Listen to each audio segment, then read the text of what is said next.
네, 안녕하세요 구독자 여러분. 오늘 9월 15일 방송 시작하겠습니다.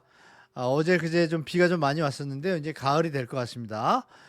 가을 지나면 또 겨울인데요. 벌써 한 해가 다 지나고 있어요.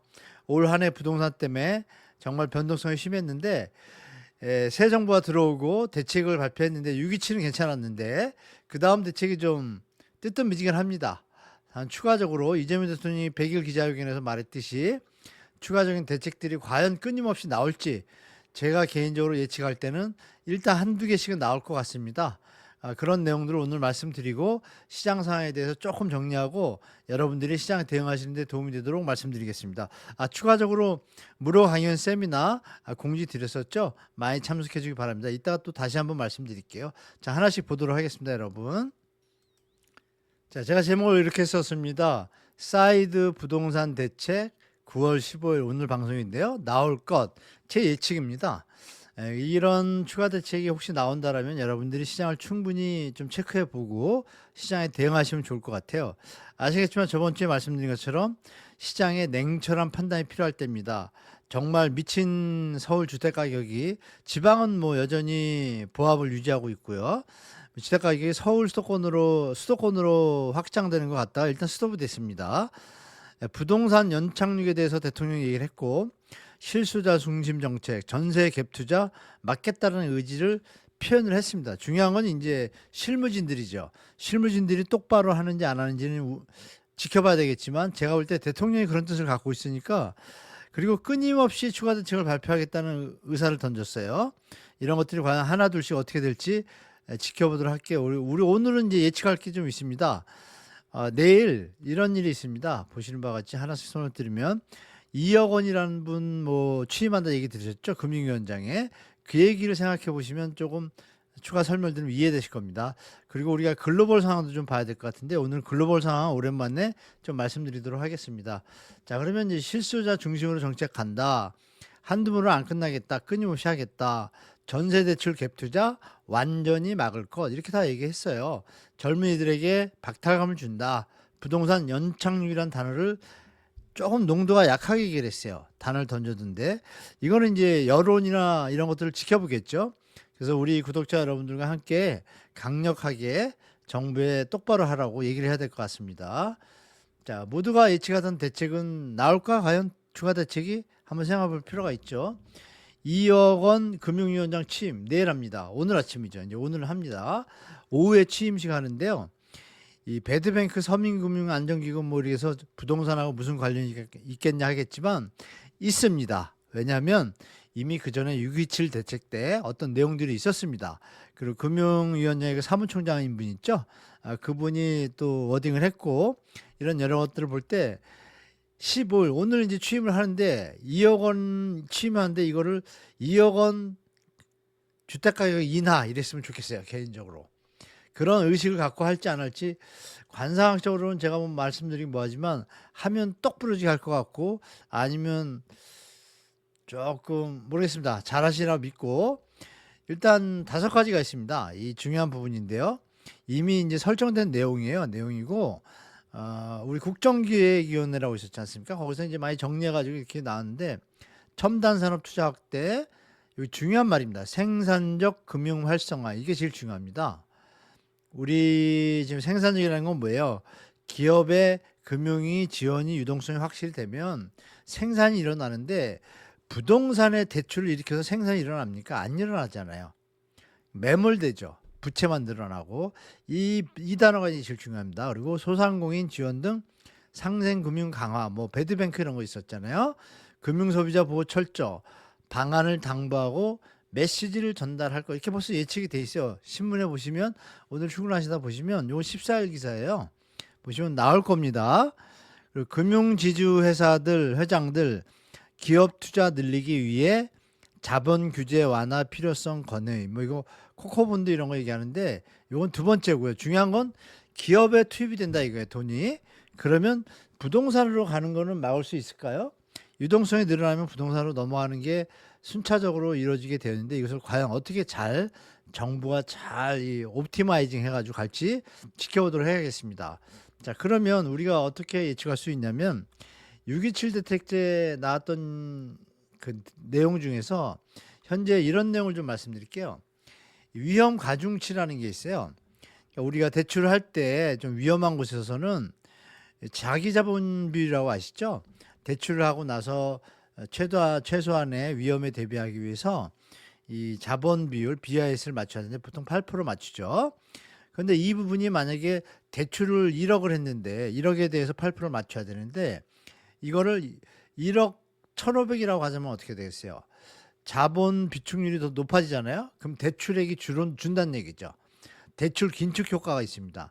이 부분에 대해서 이미 작년 재작년에도 115%를 올려놨었어요. 올려놨는데 현재 지금 용해인 의원이 이제 체크한 건데 이 자료를 받아가지고 국내 기업 대출, 그러니까 산업용이죠. 생산금융 이쪽은 57.9%, 주택담보대출은 18.9%의 세배 수준이라고 얘기를 했습니다. 국제기업위원회 활동을 하면서. 그러면서 이제 우리가 생각할 건 뭐냐면 그러면 생산적 금융 활동을 높여야 된다는 얘기 뭐예요? 위험 가중치를 조정한다는 얘기예요. 그러면 대출할 수 있는 여력이 더 높아지거든요. 그러면 여기서 조정을 해야겠죠. 그래서 주담대를 25%로 하자라는 게 얘기가 나왔었습니다. 그러면 주택담보대출 총량도 이미 반으로 줄였는데 위험 자산 가중치를 높이면 은행 입장에서 주담대를 해주는 것에 대한 손쉽게 이익이자 담보기고 이런 것들을 좀 막아준다는 얘기죠. 그러면 기업 대출은 가중치가 높으니까 그걸 좀 낮춰주면 어떻게 될까요? 그러면 기업에 대해서 정부의 어떤 정책 방향에 호응하기 위해서 약간의 부동산으로 흘러가는 걸 많이 좀 차단할 수 있는 여지가 있습니다. 이 부분을 발표할 것 같아요. 이게 만약에 25% 35% 이렇게 이 정도 되면 기업으로는 좀 더 좀 지원하는 부분이 많아지고 그러면 고용이나 이런 부분들이 유지가 되고 지금 뭐 아시겠지만 이자도 못 내는 기업이 6월 말 기준에서 45% 가까이 돼요. 어마어마하죠. 주담대만 자꾸 부동산 갖고 하다가 뭐 다 같이 망할 일 없지 않습니까? 이런 부분에 우리 용인 의원이 이렇게 이미 7월 달에도 이렇게 한번 얘기했습니다. 국제위원회 이렇게 쭉 내용을 해가지고 조사 다 해가지고 했고 이 부분에 대해서 이 표현이 아까 말씀드린 생산적 금융 이 얘기가 나옵니다.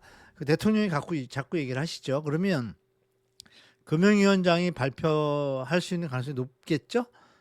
그동안 비어 있었으니까.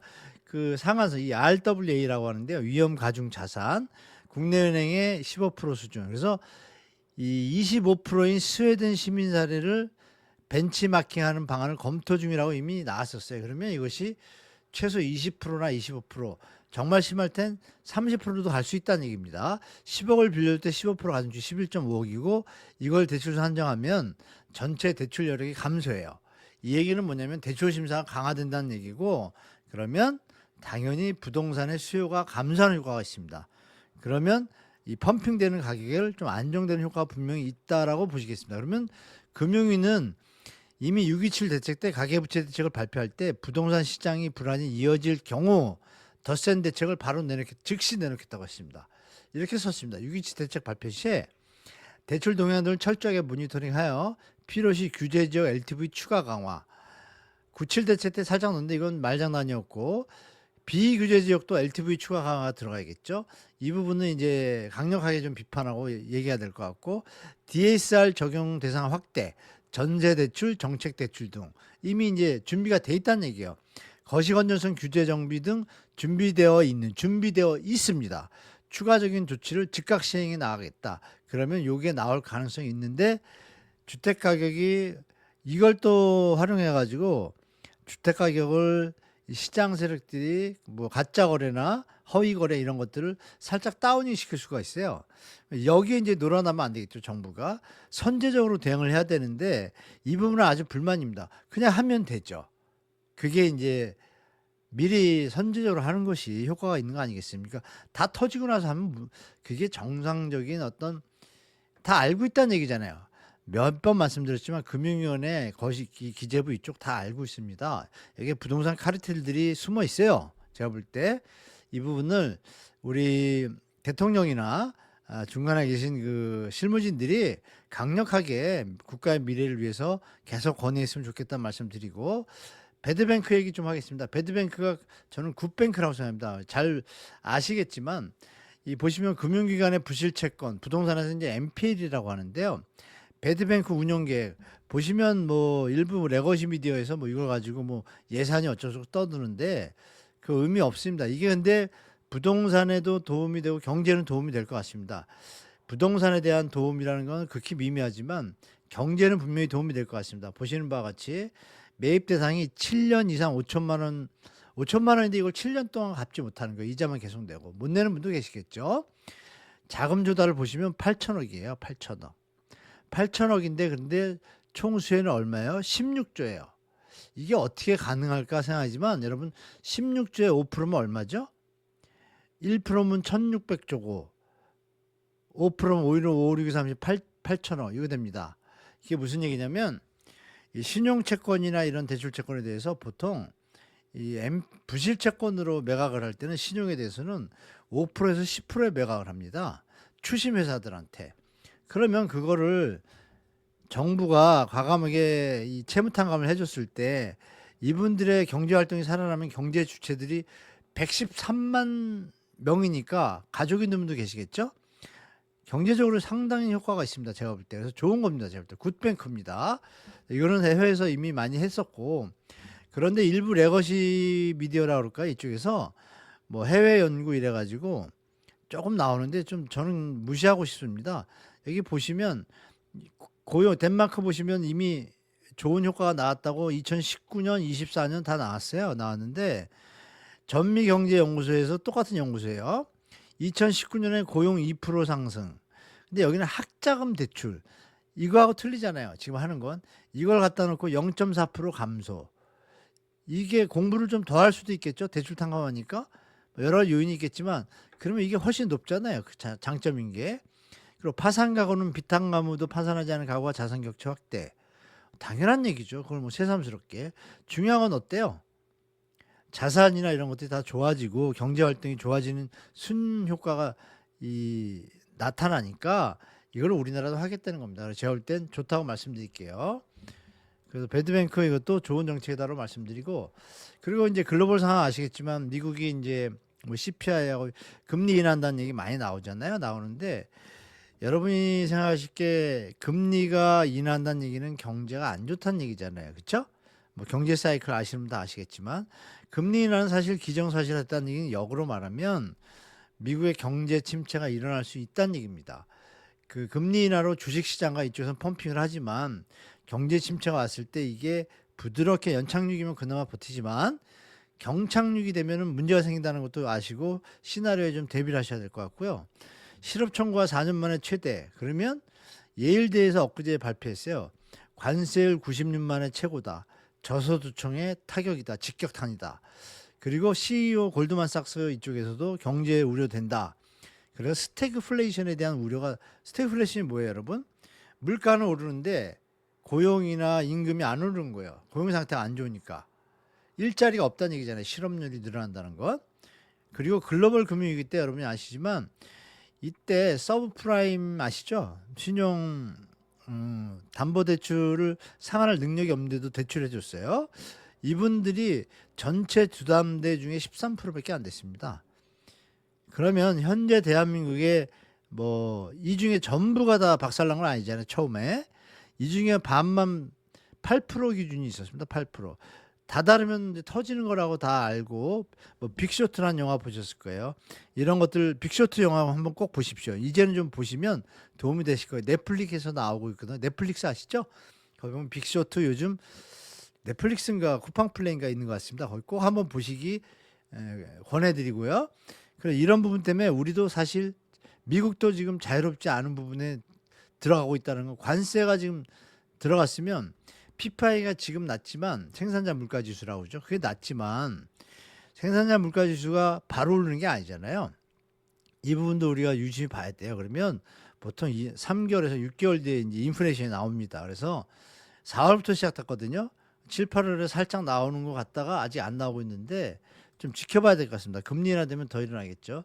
CPI입니다. 이 전체 톨이죠. 그 올 어번 커스머입니다. 이게.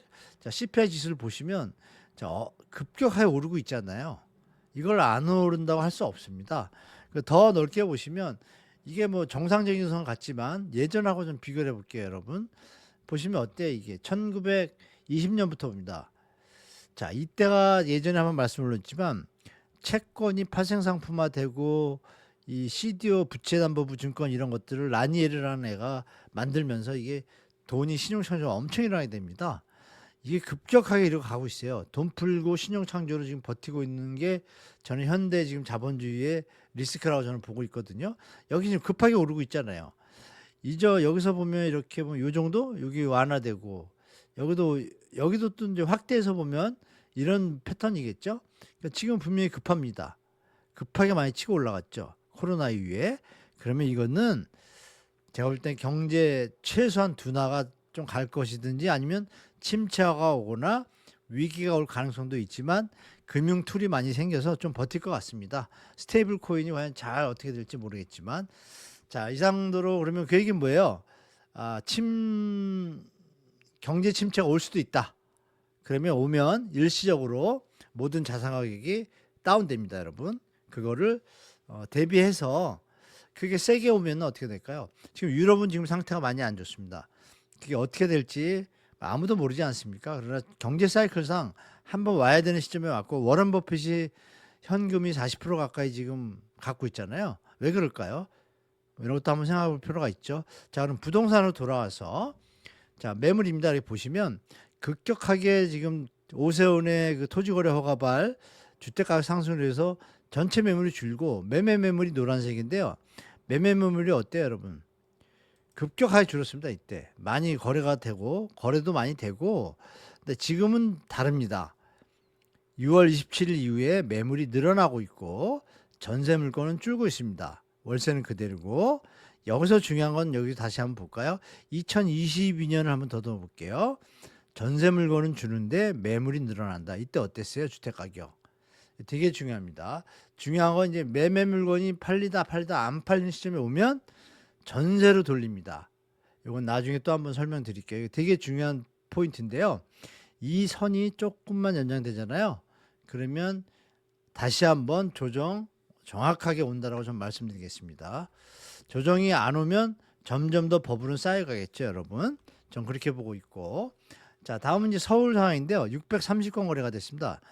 그 반 정도 지났죠. 9월 달 630건이고 8월 달은 지금 한 3,000건입니다. 3,000건이니까 또 반토막 수준을 이제 접어든다고 보시면 잘해야 뭐 4,500건, 5,000건 될 것 같아요. 그리고 잘못하면 한 4,000건 밑으로 그러면 이제 여전히 거래량이 예전 같지 않다는 얘기는 아실 거고 연말로 갈수록 더 심해질 겁니다. 서울 630건 거래니까 보시면 이 거래 가격 비율을 보시면 7월 달에는 8월 달에는 이 비중이 한 15억 이하 주택들이 거의 거래가 되는데요. 지금은 약간 올랐습니다. 공급 대책이 추가 대책이 별로 효과가 없다라는 반증이에요. 요 보시면 9월 7일 날 발표했잖아요. 7일 날 발표한 이후로 여기 거래가 조금 줄었어요. 별로 크게 안 줄었어요. 효과가 좀 약하다는 얘기죠. 사실음도 좀 줄었고. 자, 50%가 9억 이하입니다. 서울인데 40%가 7억 이하고 70%는 12억 이하예요. 그러면 대부분의 거래는 이 수준에서 지금 거래되고 있는데 거래량이 적다는 게 뭐예요? 이것도 부담스럽다라고 시장에서 받아들이고 있는 겁니다. 이렇게 잘 판단하셔야 겠고 수도권 매물 추이 보겠습니다. 수도권은 어때요, 여러분? 이게 총 매물인데요. 다시 이렇게 늘어나고 있습니다. 여기 중요한 점은 전세 매물이 계속 줄고 있고요. 매매 매물이 엄청 늘어나고 있습니다. 이게 뭐예요? 전세 안 놓고 팔려는 거예요. 전세를 놓으면 조건전세부 대출 이런 것 때문에 팔기가 쉽지 않잖아요. 그럼 이 얘기는 뭐예요? 들고 가고 싶은 생각이 없다는 얘기입니다. 그러면 이건 조정이 있을 수밖에 없는데 현재는 시장이 여전히 뭐 내년 입주 물량 부족, 서울 수도권 강세 이런 기사들이 나오니까 뭐 신고가 이런 거 있잖아요. 이런 걸로 지금 유지가 되고 있는 거예요. 그러니까 거래가 안 되잖아요. 왜냐하면 실수요자분들은 지금 갭 투자자들 일단은 수요 거의 없거든요. 실수요자만이 살 수가 있는데 좀 조급하거나 이런 분들은 지금 사시는 거고 또 집값이 너무 올라서 사실 버겁습니다. 쫓아가기가. 이런 부분들이 기다리고 계시는 거예요. 정부를 믿고. 근데 정부의 대책이 조금 뜨뜻미지근 했죠. 공급 대책은 이해가 되지만 분양가도 안 나왔기 때문에 이 부분도 좀 우리가 계속 얘기해야 될 것 같고. 자, 부산 보겠습니다. 부산은 이 전세 매물이 급격하게 줄었습니다. 근데 매매 매물은 어때요? 계속 늘어난 상태에서 소화가 안 되고 있습니다. 그러면 6만 개나 되는 매매 매물이 있는데 서울 300만, 370만 되죠? 400만에서 이제 감소되기 시작해서 370만 잡고 서울의 반 이상이면 서울이 7만 건이면 이건 거의 2배 수입니다, 매물이. 그러니까 부산은 더 가격이 앞으로 오르기에는 시간이 좀 많이 필요하다, 이렇게 말씀드리고. 자, 전세가 이렇게 매물이 준다는 얘기 뭐예요? 그럼에도 불구하고 전세 가격 비율이 좀 올라갔음에도 불구하고 매매 물건 안 산다는 얘기예요. 그리고 월세로 가는 분도 많겠죠. 그래서 이거는 좀 이어질 것 같습니다. 전세 매물이 줄어서 계속 뭐 폭등한다, 이건 예전 얘기입니다. 정상적인 우리가 부담 가능할 수 있는 가격 수준일 때 가능한 얘기고 지금 그렇지가 않습니다. 자, 그리고 저번 주도 한 말씀드렸는데요. 이번 돌아오는 일요일 오후 3시에 이 장소에서 제가 이번 대책에 대해서 참 애매모호하게 나왔죠. 분양가에 대한 얘기만 정확하게 나왔어도 되는데 그런 부분이 없다 보니까 시장에서 약간 혼돈스럽지만 유지는 되고 있어요. 그래서 이런 시간을 좀 마련했습니다. 마련했고 이 후원사가 좀 후원을 했습니다. 그래서 중간에 뭐 홍보를 좀 한답니다. 정확히 어떤 내용인지 모르겠지만 그리고 장소가 이런 장소인데요. 상장회사진흥원이라고 마포 전철역에서 한 5분 4분이라고 뜨죠. 도보 4분 걸린다고 합니다. 그래서 시간 되시는 우리 구독자분들은 오셔서 또 이렇게 한 시간 반 정도 강의하고요. 한 2, 30분 정도 급하신 분이나 개인적인 상담 질문 받도록 하겠습니다. 자, 차라리 이렇게 대책을 발표했더라면 제가 얘기 드렸었죠. LH 직접 시행, 민간이 국민에게 분양가나 이거 한 방, 그리고 신도시 포함 6만 원 착공, 이거는 뭐 발표했는데 이걸 발표했으면 어떻게 됐을까요? 이거는 얘기된 거고 70에서 80% 하겠다 이 얘기 됐으면 지금 주택가격 완전히 제대로 연착륙 갑니다. 그런데 뭘 벌벌 떨면서, 대통령도 문제입니다. 폭락하라고 해도 폭락 안 합니다. 지금 대출로 펌핑해 놨기 때문에. 그런 너무 조심하는 거는 좀 아닌 것 같습니다. 집값이 펌핑돼서 많은 무주택 서민들, 본인도 대통령도 얘기했잖아요. 청년들이 박탈감을 느끼고 그러면 가야죠. 뭐 자고 오면. 물론 지금 이제 여러 가지 다른 일 때문에 그걸 살려놓고 하실지 모르겠지만 빨리 할수록 좋습니다. 제가 볼 때 전세대출 강력 규제 이거 던져놔야 되는데 이제 전세대출 폐지 운동을 슬슬 시작해야 될 것 같습니다. 그래서 여러분들과 함께 저번에도 한번 만들었었는데 카페 제가 좀 바빠서 진행을 못했는데요. 이번에 한번 정부가 안 움직이면 같이 움직이도록 하겠습니다. 주택시장 교란제 이거 만들면 됩니다. 이 정도 뭐 저번에 말씀드렸던 거고, 현재 이제 국토부 금융위원회 추가 대책 가렸는데요. 잠시만요. 네. 제가 이제 요 제목을 이렇게 써놨는데 국토부 금융위원회 추가 대책은 이렇게 써놨잖아요. 보시는 것처럼 위험자산 가중치 아까 말씀드렸죠. 그거를 아마 발표할 것 같아요. 제 생각에. 발표할 때 전세대출 DSR에 대해서 강력하게 신호를 줬으면 좋겠습니다. 그러면 시장 많이 안정됩니다. 전세대출이 주택가격 상승의 주범이라는 건 이제 다 압니다. 우리 구독자분들은 아시겠지만 제가 5, 6년 전부터 전세대출은 대한민국 주택가격의 암덩어리라고 말씀을 드렸었잖아요. 저는 그렇게 생각합니다. 모두 다 알고 있습니다. 이제는 이제 뜯어고칠 때가 됐는데 좌고우면하는 정부 그냥 둬서는 안 되고 이제는 공격적으로 좀 우리 사회에서 많은 분들이 소리를 내면 고쳐지지 않을까 생각합니다. 공공분양가격에 대해서 분명히 LH 직접 시행하면 당연히 인하할 거라고 예측하니까 이거에 대한 부분, 분양가 상한제, 대출한도 LTV 재조정, 규제지역 확대, 사실 이거는 근데 안 해도 됩니다. 안 하고 이것만 해도 자동으로 됩니다. 제가 볼 때. 이거는 도리어 역효과도 좀 있죠. 그 지역이 주택가격 상승의 여력이 있다라고 정부가 공인해 주는 역할이니까 이거 그렇게 좋은 것 같지 않습니다. 하려면 전부 하든지 서울시를 묶어서 그러면 의미가 있겠죠. 공급 촉진 세부 대책 추가적으로 발표했으면 좋겠고, 부동산 감독 허위 거래에 대해서 하는 척 하지 말고 제대로 했으면 좋겠습니다. 이 부동산 감독은 필요한데 원까지 필요 없으면은 자체 TF 부서를 이거 좀 국민적으로 좀 국민들이 이제 해야 될 것 같아요. 제가 볼 때 통계 정책 이거 쓰레기 통계라고 제가 말씀드리잖아요. 주간 통계.